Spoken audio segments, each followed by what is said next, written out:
Namo tassa bhagavato arahato samma sambuddhassa. Namo tassa bhagavato samma sambuddhassa. Namo tassa bhagavato arahato samma sambuddhassa. Pembebasan relevansi Sutta Vinaya, khotbah dan disiplin, oleh Yang Mulia Dhamma Buddha atau Bhante Y. Pengantar. Saat ini, ada banyak sekali buku-buku tentang agama Buddha. Mempelajari buku-buku ini pasti akan menghasilkan beberapa pandangan dan interpretasi dari berbagai penulis tentang apa yang sebenarnya diajarkan Sang Buddha, yang dapat menghasilkan beberapa pandangan yang salah. Di sisi lain, ada beberapa guru meditasi yang menasihati murid-muridnya untuk tidak belajar sama sekali, tetapi hanya bermeditasi. Akibatnya, apa yang mereka sarankan adalah agar siswa mereka hanya mendengarkan mereka. Menghindari dua ekstrem, kita harus mempraktikkan jalan tengah yang diajarkan oleh Sang Buddha, selidiki khotbah-khotbahnya, dan praktikkan sebaik mungkin jalan mulia berunsur 8, seperti yang disarankannya. Pentingnya khotbah Sang Buddha untuk praktik Dhamma, baik oleh umat awam atau oleh para bhikkhu, tidak dapat dianggap remeh. Sang Buddha memperingatkan masa depan ketika orang-orang akan menolak untuk mendengarkan khotbahnya. Sutta Samyutta Nikaya SN 27 berbunyi, di masa depan, sutta-sutta yang diucapkan oleh Sang Tathagata, dalam kalimatnya, dalam maknanya, melampaui duniawi, mengenai kekosongan, terhadap ajaran ini ketika diucapkan mereka tidak akan mendengarkan, tidak mau mendengarkan, tidak mau memahami, tidak berusaha untuk menghafalkan, tidak mau dikuasai oleh mereka. Tetapi khotbah-khotbah, buku-buku baru, yang dibuat oleh penyair, puisi belaka, kumpulan kata dan frasa, yang asing, di luar ajaran Buddha, ucapan para siswa, bhikkhu di masa depan ini ketika diucapkan mereka akan mendengarkan, akan memberikan perhatian dengan telinga, ingin memahami, mau melafalkan, mau menguasainya. Demikianlah, para bhikkhu, sutta-sutta yang diucapkan oleh Tathagata, dalam kalimatnya, dalam maknanya, melampaui duniawi, mengenai kekosongan, akan lenyap oleh sebab-sebab di atas. Oleh karena itu, para bhikkhu, latihlah dirimu sebagai berikut, terhadap sutta-sutta ini kami akan mendengarkan, akan memberikan perhatian dengan telinga, mau memahami, mau melafalkan, dan mau menguasainya. Daripada mempelajari sutta-sutta itu sendiri, banyak yang lebih suka mempelajari buku lain atau mendengarkan ajaran orang lain, yang mungkin tidak sesuai dengan sutta. Kerusakan yang dihasilkan 2 kali lipat. 1. Sutta-sutta tersebut akan hilang, dan 2. Orang akan memperoleh pemahaman yang salah tentang ajaran Buddha atau Dhamma.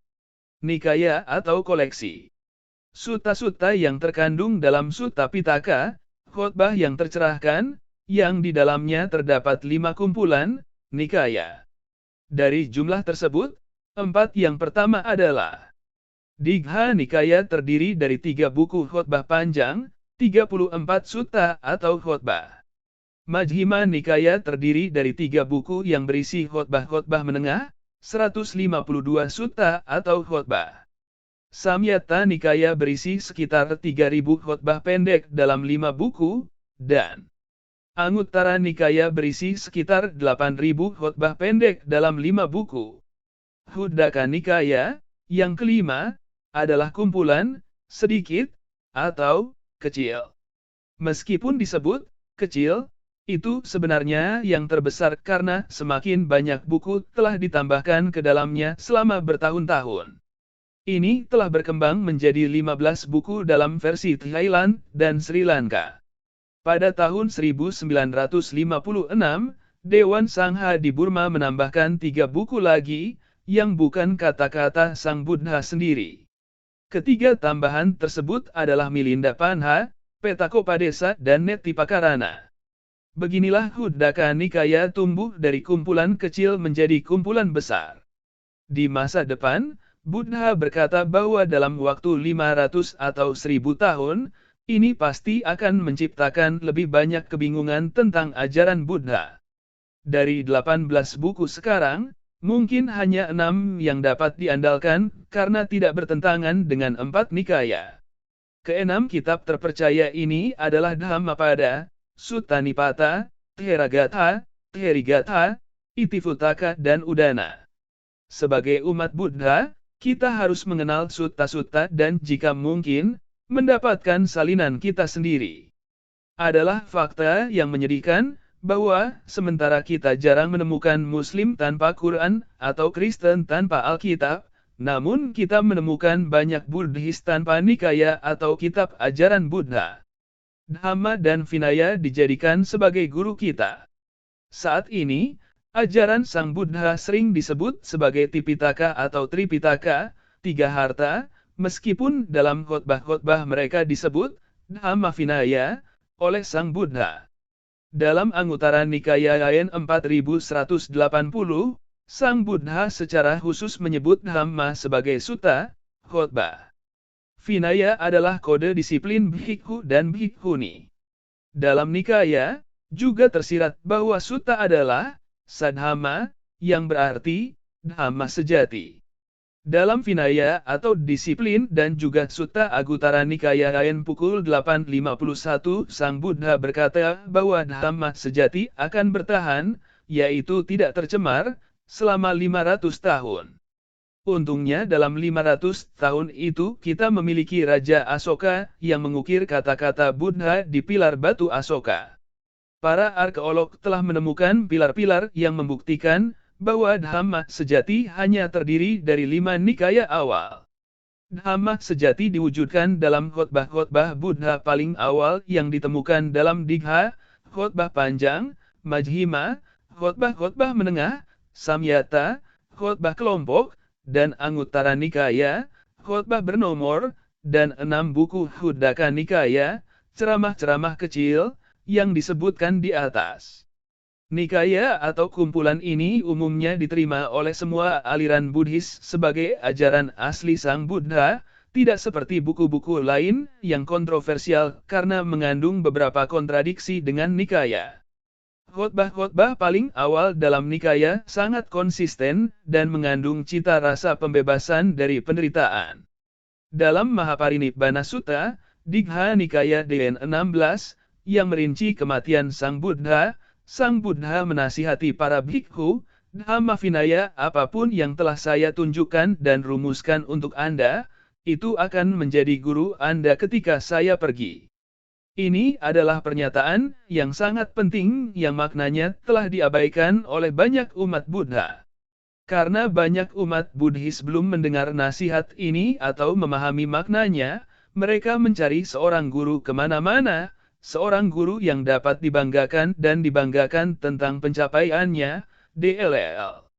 Beberapa bahkan melakukan perjalanan ke berbagai penjuru dunia atau lebih melakukan pencarian semacam itu.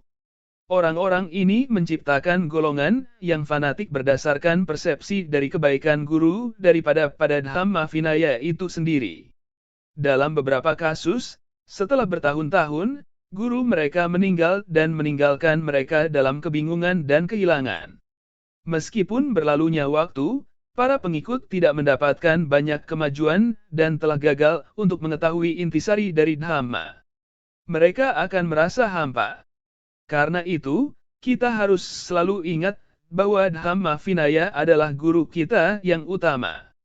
Sekali lagi, dalam Digha Nikaya DN 16, Sang Buddha berkata, para bhikkhu, jadilah pelita bagi dirimu sendiri, jadilah perlindungan bagi dirimu sendiri, tanpa perlindungan lainnya.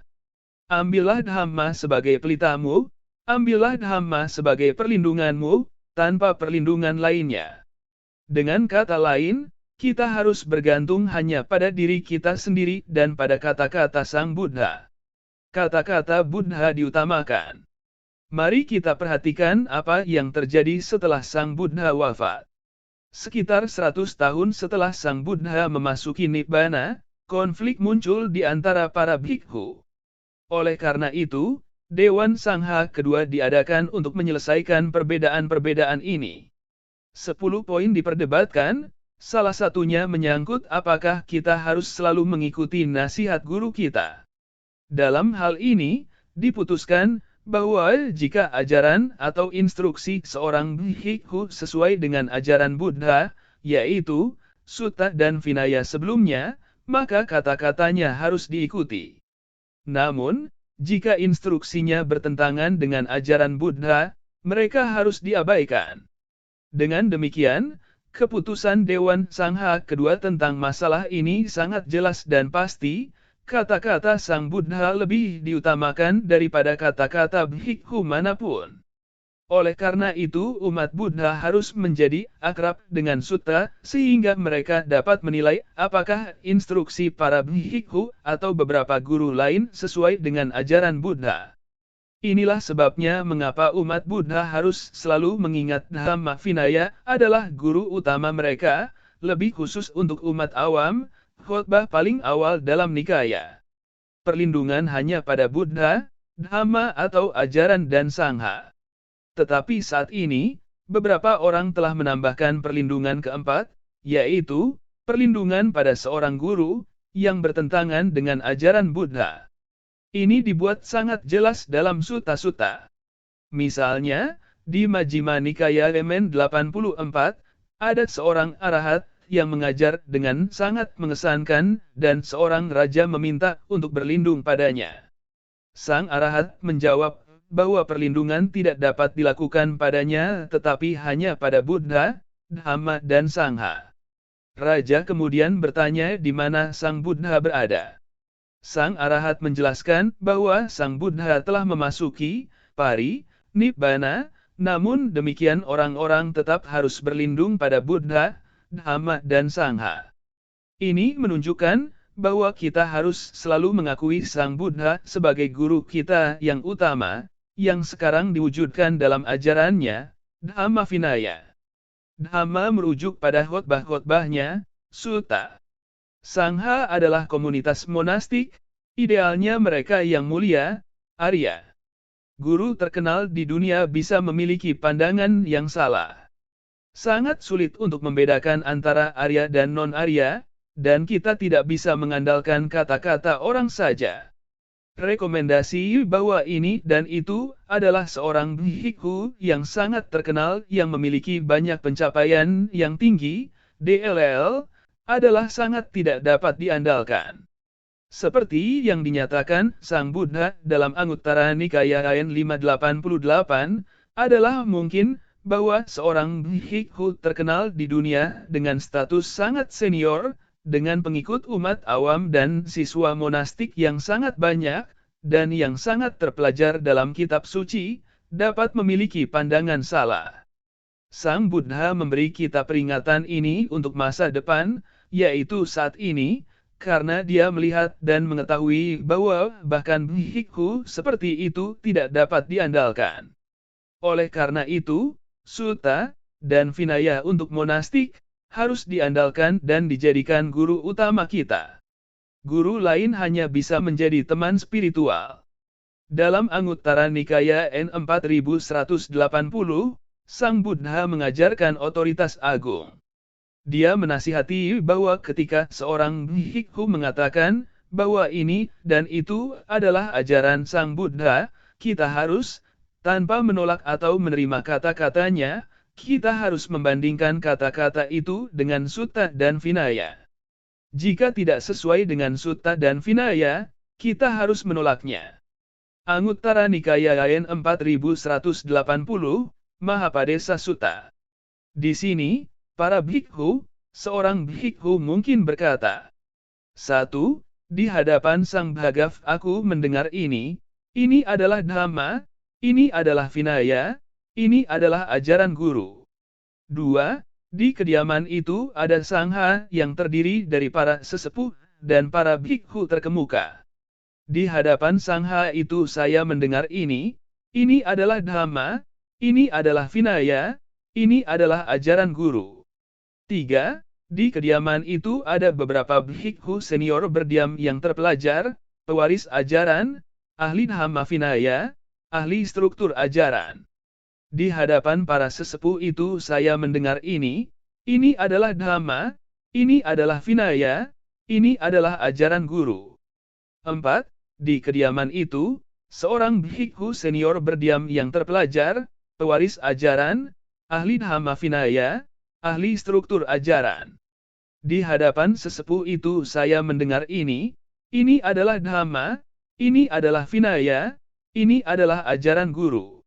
Pernyataan bhikhu itu seharusnya tidak disetujui atau ditolak.